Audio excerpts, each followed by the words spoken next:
The sweater? All right, sounds good. I really, really love this sweater. It's such a good, like, casual slip-on sweater. I don't know.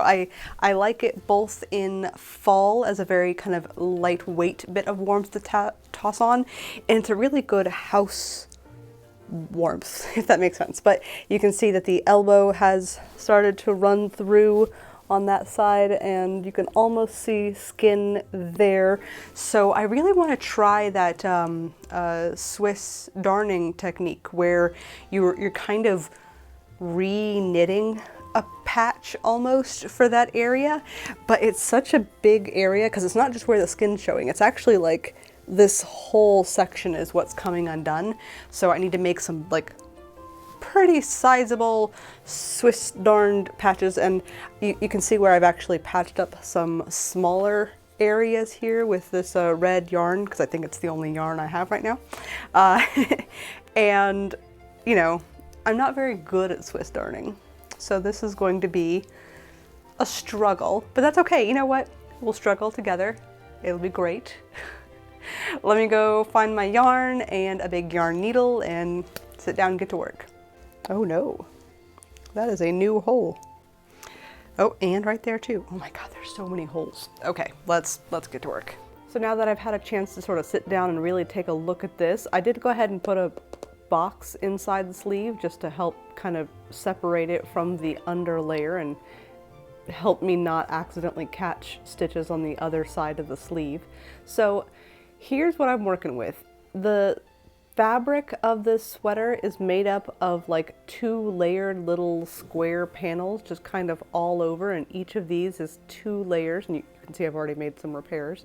But for this one, this top thread is just completely disintegrated, but I don't want to simply chop it off because it feeds into more of the black thread in other parts. So I think what I'm going to do is I'm going to try and just take these threads and sort of weave them back and forth into this little white layer here, just to help secure them down and not, you know, lose what little integrity they have left. So I've gotten the black threads somewhat tucked away kind of within themselves, and I've gotten the loops that were starting to fall kind of pulled back up. So I've got little loops here that I'm gonna be attempting to grab in just a moment here. This area is just a whole mess, and I don't know enough about knitting to fix it very well. So this is, I'm just gonna kind of make a big patch over this whole entire area because these threads are starting to come loose. So I wanna just really secure basically the entirety of the elbow. So that's what we're gonna do. Now first I'm going to use some thread as my kind of guide for going back and forth. Because there's this ground fabric, theoretically I shouldn't really need that guiding thread, but because I'm not very experienced at this, I find that having that thread to follow back and forth really, really helps me out. So that's what I'm gonna do. I'm going to kind of start over here at a corner. I'm just going to kind of dig the thread in.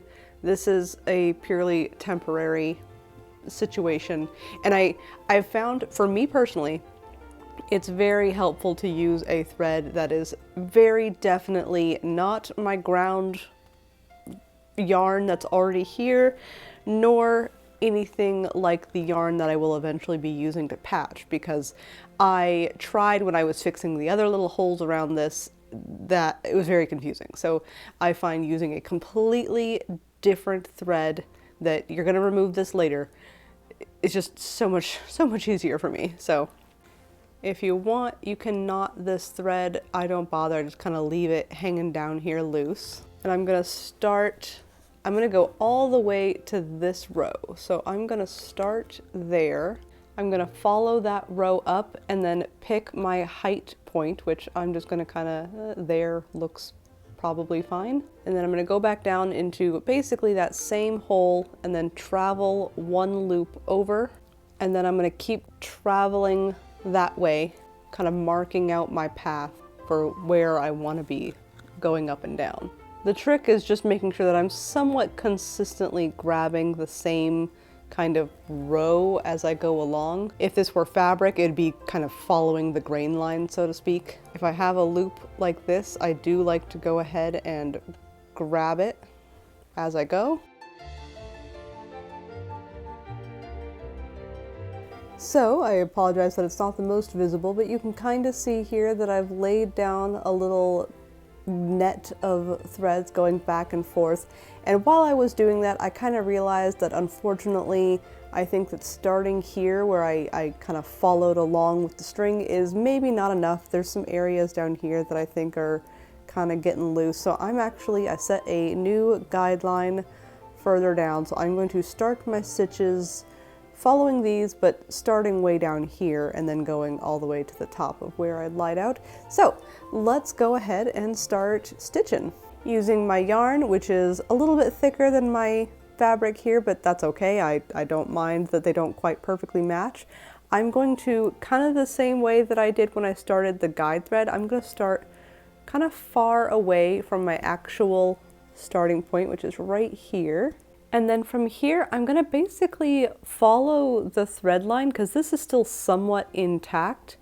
I am just going to follow this bit of thread, kind of go under here, pull that through. Then I'm gonna go down into that same starting hole and over to the next loop. Don't worry about whether you're going under or over or what with this thread. It's going to be removed later, so it's purely there as a kind of a marking guide. So I've done my first row of stitches here, and you can kind of see how, because these stitches are stretched out, it looks a lot bigger than this area where I think it actually is the same number of stitches. They're just so smooshed down, it was getting really confusing for me. So this kind of gives me a nice solid baseline to start out with and make things a little less confusing for me.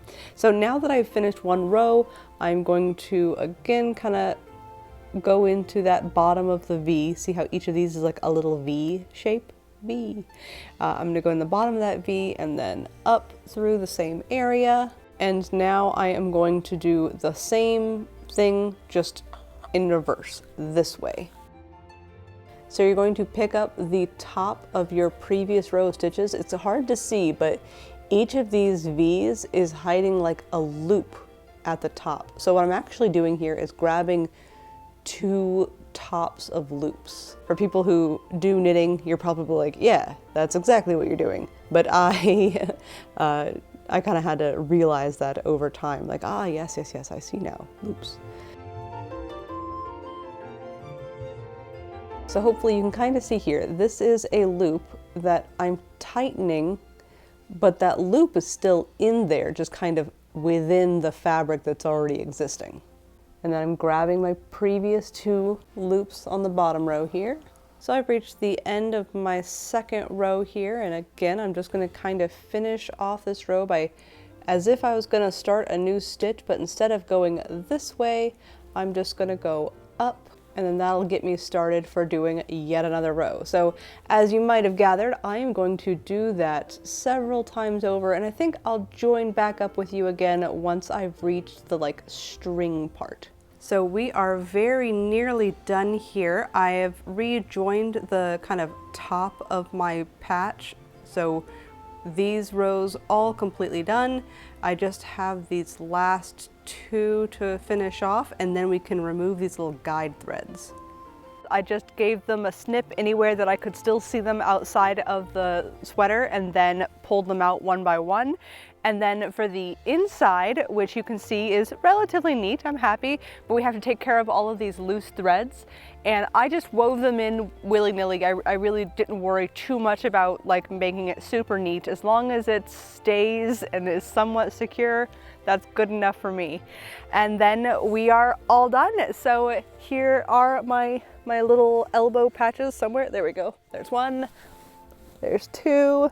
There's something about it that I just really enjoy as a super like casual, chill sweater. It's not even wool. I think it's probably just, you know, acrylic or something, but I really like it. So to me, it was worth repairing the elbows, because every day that it was in the repair pile, I kept being like, I want to put on my sweater.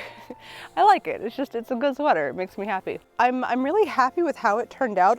I'm really glad I did go ahead and go with the Swiss stitch, because you can also repair these kinds of holes by just doing like a cross kind of grid of threads, just going back and forth, kind of like a woven fabric. But on knits, that means that it doesn't stretch the way it does, you know, without that. So yeah, I'm happy with how it turned out, and I'm happy that I get to wear it again. I thought that I might do a little bit more mending today, but I don't want to. I guess this is where we part ways. Thank you for coming to my stitch talk. Yeah.